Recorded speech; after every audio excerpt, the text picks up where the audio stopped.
So today I would like to share with you some of my recent progress on a numerical approach to do multi-loop calculations for generic condensed matter field theory. So I would like to borrow some ideas, the perturbative renormalization technique from high energy, and apply them to solve condensed matter problems. And what makes it non-trivial is that condensed matter field theory, like Fermi liquid, usually comes with complicated interactions. And then basically we have to rely on certain kind of numerical solution. And the second is we need efficient renormalization scheme. So first I would like to thank my collaborator, Chen and Gabi, for strong support in this project. So the modern view to quantum field theory is almost all of them are like kind of effective theory defined on a certain energy scale, which we call the UV scale. And so if you do perturbative treatment based on the field theory, near this scale you will get a reasonable answer. But if you push the experimental scale, like lower, sometimes your diagrams generate large parameters. For example, for 5-4 model at a fourth dimension, this one-loop diagram for the four-point vertex function will be logarithmically divergent. And we know how to resum those large parameters. So, for example, like in diagrammatic Monte-Carlo, a common basic convention technique is to use certain scalar diagrammatic technique. For example, Parquet equations. However, in this approach, we have to handle the fully just four-point vertex, which has 3 independent momentum and 3 independent frequency, which is too expensive to do in practice. So far, there are no diagrammatic Monte-Carlo calculation where the four-point vertex are fully just. So, but actually, the divergent piece only develops for the constant piece of this four-point vertex. So in principle, we can just resum this constant piece, and then your perturbation will be useful again. And the technique to resum part of this vertex function is basically perturbative renormalization.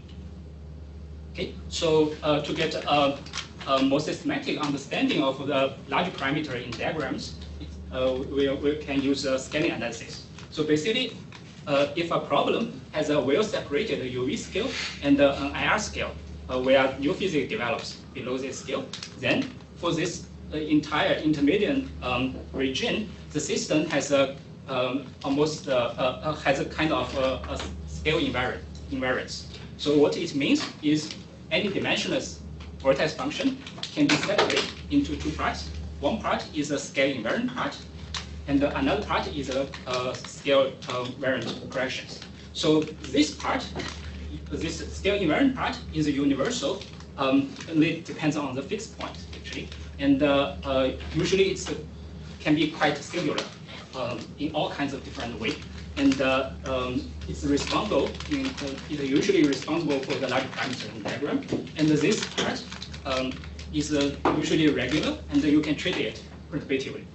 And so another nice thing is this singular part, which is responsible for the large parameter in a diagram, usually can be parameterized by only relevant couplings and marginal couplings. Okay. Then, if some problem for a given problem, you can parameterize this singular part with only a few parameters. Then we can overcome the vertex problem, basically. Right? That's the idea. And then there are several challenges to make this scheme really useful. So first challenge is how to find these relevant and marginal couplings. Then once this is solved, you know what are the relevant and marginal couplings. You know what kind of vertex function you have to adjust in to make the perturbation useful. Then you need to know how to perturbatively calculate all physical observables, and without any you have to make it controlled. So we do not want to like throw away some pressure on something.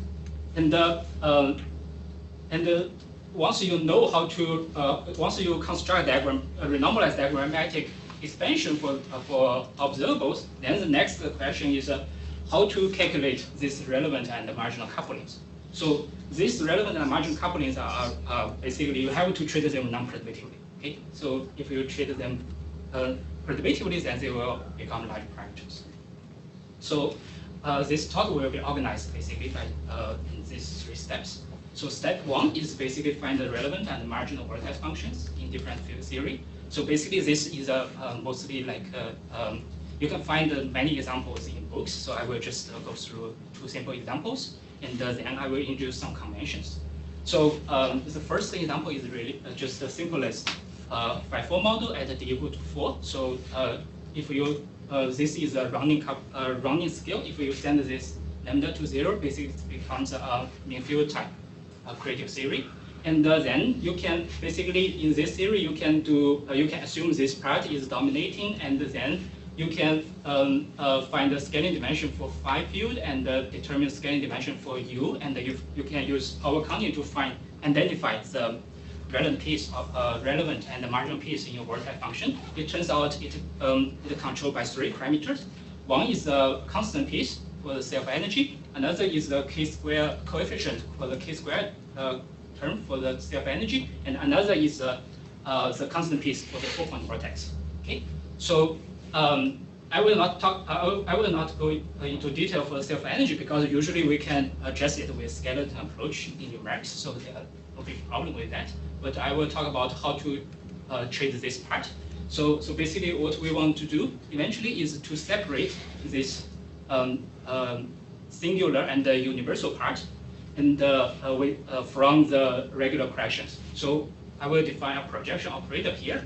What it do is if it applies this red box on a 4-point vertex, it sends all the external momentums to 0. So then it basically projects to the constant piece of this vertex function.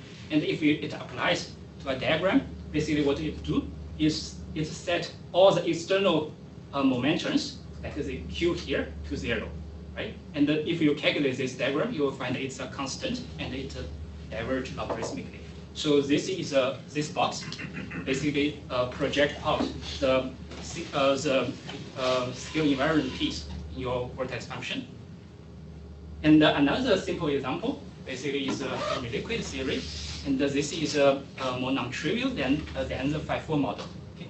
So and this is an example of very typical in condensed matter field theory, because we know the effective interaction for the Fermi liquid theory, particle whole channel effective interaction near the Fermi surface.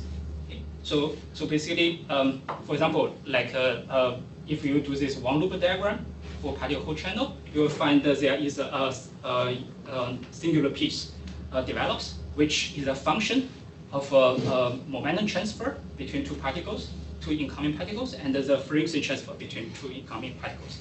And this singular function is quite non-trivial, so it will have different value if you take a limit differently. So basically that means when we apply this project, after we apply this projection, what it projects out is a function, coupling function, not a coupling constant. Okay, and basically what this projection doing is several things. One thing is it projects out the particle whole channel. So if it applies to a particle diagram, it will send it to 0. Second, it will send all external momentums to 0, all external momentums to the Fermi surface, and all external frequencies to 0. And however, it should keep the transfer momentum and transfer frequency to be the same. This is very important. Otherwise, you will change the you are not going to capture the singular piece in your vertex function. Okay? So that's 2 examples, and there are more examples. I cannot cover all of them, but they are very interesting. Problem can also be treated in a similar way. For example, the conformal field theory, and you can find more examples in condensed matter field theory books. Okay. So now, suppose like for a given problem, we know what are the singular piece in the vertex function. How to calculate physical observables. And the answer is perturbative renormalization. So let me first review how people do it conventionally. So basically the idea is quite simple. So for example, with the 5-4 theory, we wanted to use if we use a Bayer expansion to calculate a physical 4-point vertex, it will completely fail because there are logarithmic divergence associated with these diagrams. Then suppose we resum this, and then basically we can, in principle, what we need to do is to replace this expansion with another renormalized expansion in terms of a renormalized interaction, not with the Bayer one. So the way to construct this renormalized expansion is actually quite similar to the way we construct the scalar diagrams. So for example, if we want to use just the Green function instead of Bayer Green function, what we do is we take a Bayer diagram, replace our Bayer Green function with bold Green function, and because this bold Green function already resums all the renormalization of self-energy, so that means for any diagram we have to remove all diagrams which contains a self-energy insertion, right? So here it's basically we are doing the same. So you first take any Bayer diagram, replace the Bayer coupling with the renormalized one, and then because this renormalized coupling already resums all the UV divergence in your diagram, so that means you have to remove the UV divergence in your diagram with a counter diagram. Okay, so this becomes counter diagram. If you sum these two diagrams together, you will find it's finite. And now I introduce another symbol, which is a dashed box. It represents the finite part after renormalization. Okay, so this insight basically leads to the BPHZ renormalization scheme. There is a very famous formula found by Feynman, and it basically what it says is for an arbitrary diagram, you can identify all 4-point vertex subdiagram. For example, with this diagram, 1, 2 is a subdiagram, and 1, 2, 3 is also a subdiagram.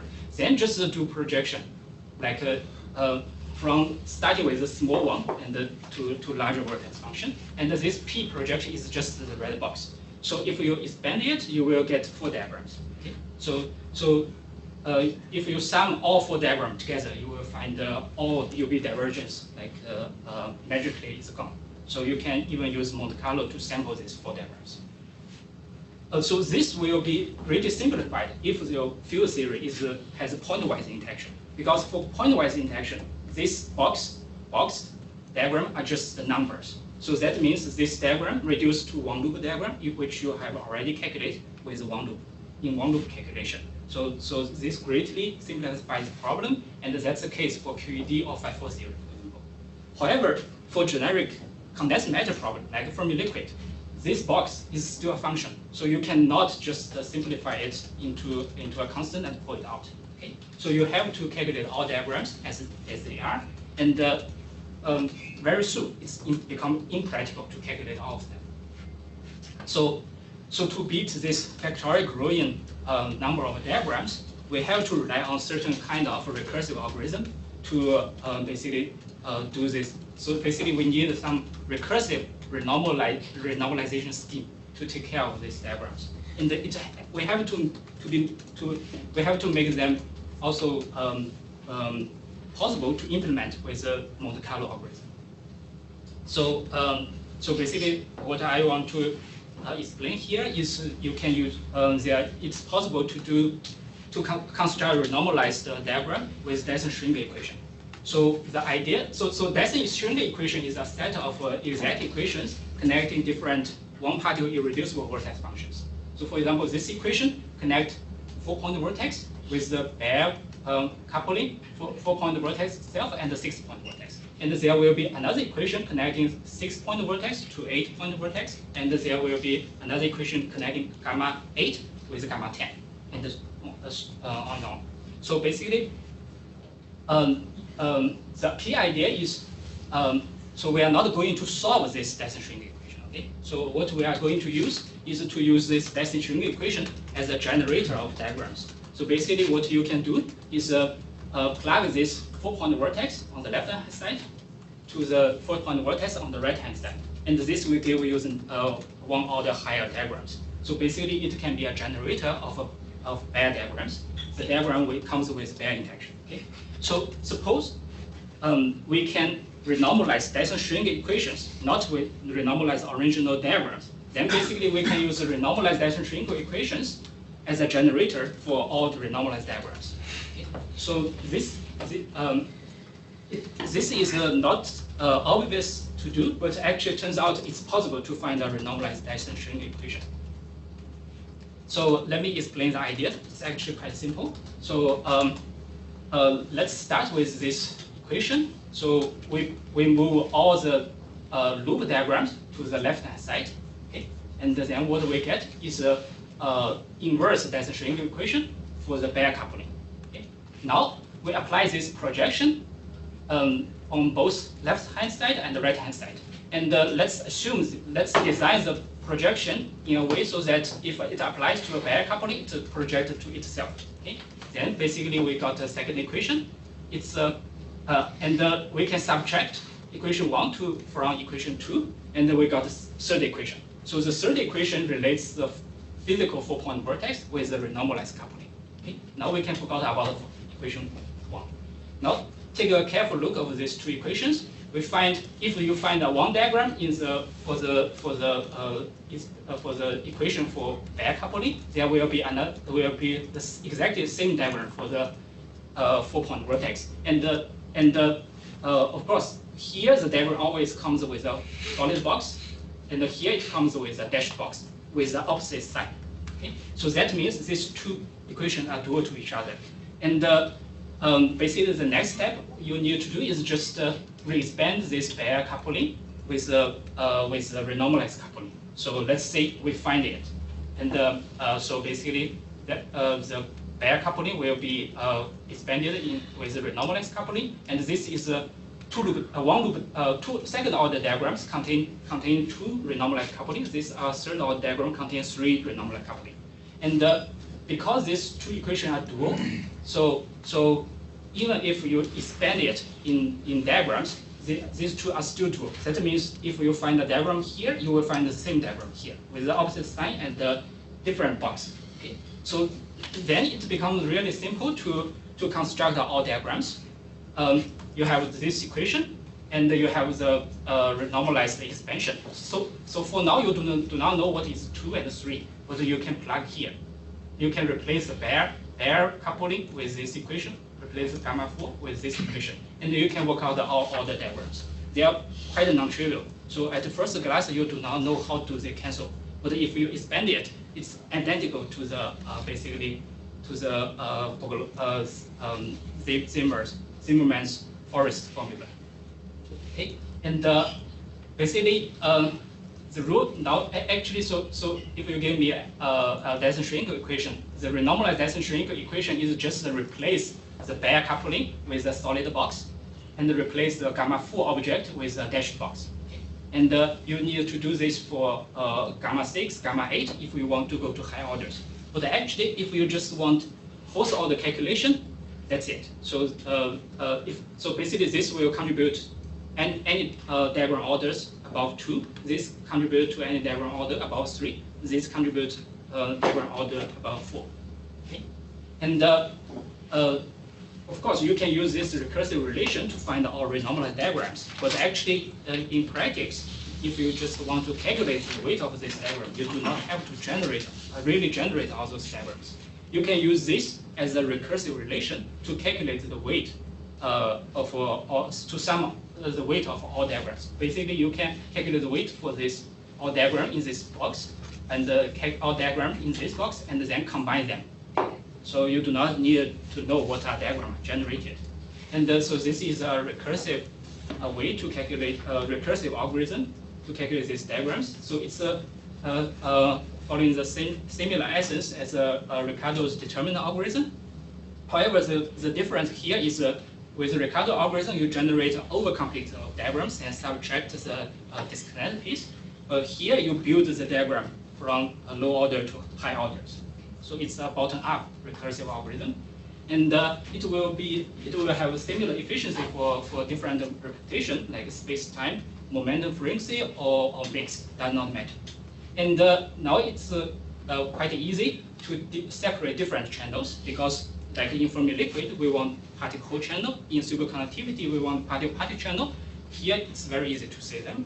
And if necessary, gamma 6, gamma 8 can also be renormalized. Okay? So because there will be another equation for gamma 6, and you can renormalize the gamma 6, and all diagram will be fine again. Okay, so since we know how to construct and calculate the renormalized diagrams, the next step, the third step, is to calculate the marginal and the relevant parameters. Okay? And then you have several choices. You can use the renormalization group, or use scalar diagrammatic techniques, or just the Dyson-Shrink equation itself. So the scalar diagrammatic technique actually is just this equation, because this equation relates the bare coupling to the renormalized coupling. So you can just solve this set of diagrams order by order. This automatically gives you something like a Parquet equation. And I will be focused on the renormalization group technique because so far there are no attempt with the renormalization group in Diagrammatic Monte-Carlo community. So I will play this idea on a simple model of two-dimensional spin liquid. So the key idea of a renormalization group approach is you do not solve the problem for all energy scales. So basically you start with effective field theory at a high energy scale, and then gradually add different fluctuations at lower energy scales back to your problem. So basically what you do is you introduce IR regulator to your propagator so that the low energy part of your propagator will be suppressed at the beginning. Okay? So basically all fluctuations between these two shells will be suppressed at the beginning. And the perturbation will always very good if this rounding coupling lambda is near the UV scale. But then when you gradually lower the energy scale, you can study how this renormalized coupling flows. And eventually, when you send this energy scale lambda to 0, you recover the physical system. Okay? So you can understand it as an annealing protocol. So physical system is Coulomb in this case? No, not Coulomb. It's a Yukawa action. So it's a short-range interaction. But when you send lambda to 0, it's a different. Oh, sorry. This is capital lambda. Capital lambda. Oh, okay. Sorry. So I always fix this to be like some number, finite number. Otherwise, then it will be a short-range interacting Fermi liquid, right? Okay. So I think basically, to my knowledge, there is no like a good RG understanding of a Coulomb gas problem. For example, if you send this lambda to 0, because there are very tricky IR divergence associated with this 4-point vortex. So it's not trivial. Okay. So there are also with and basically you can that's the idea of an RG. And in the RG approach, you are not going to directly calculate the 4-point vortex itself. You are going to calculate the flow of it. Okay. So basically that's the object. That's the object you are going to calculate. And these are the diagrams. So in the diagrams, there will be always one green function. You take a derivative with like a dg over d lambda. So this will be the functional RG formulation. And this 4-point vortex can be replaced by the renormalized expansion for 4-point vortex, and this 6-point vortex can be replaced with a 6-point vortex expansion. Okay? Then you can calculate this RG equation order by order. And so basically that's what I got for two-loop RG calculation for this spinless Fermi liquid theory. And so you can and this is the RG beta function. So this object, and you can see the RG flow essentially there will be no RG flow if for high energy part, and then if the energy scale is below the transport momentum or the temperature, then the flow begins. Okay, so basically it means the 4-point vertex will remain marginal above the IR cutoff. So this has been predicted before by Shankar and many groups before. So it's consistent with the theoretical expectation. And then basically I can compare the bare coupling expansion, the convergence of bare coupling expansion and the renormalized expansion with RG. Okay, so sorry. What is the distance between electron compared to lambda in this? This lambda. So I said I take it to. No, but what is your chemical potential and distance between electron compared to lambda? Oh, so I simply assume I fix the Green's function. So basically there will be no self-energy renormalization. No, I think what he's asking is what is the product of lambda times kf? Yes. Oh, okay. Actually 1. Oh, no, not 2EF, actually. EF, right? Lambda is basically the same. Lambda times kf.